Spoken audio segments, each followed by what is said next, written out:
came up with these worry worms that have the finger puppet googly eyes integrated into them.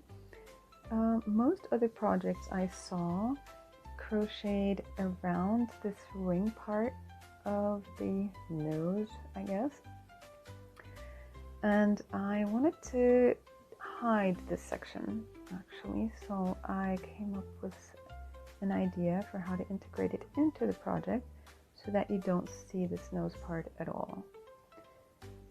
So let me tell you what you'll need for this project, just a few supplies, and then we'll get started. And if you prefer the written version of this pattern, it's available for free on my blog, and there's also a PDF pattern that you can purchase for a small fee from my shop. I'll leave all these links down below. There's also some little tags, like poem tags, that I've designed that you can download and use attached to these worry worms in case you're giving them to somebody as a gift or leaving them out in public spaces for people to find and make their day.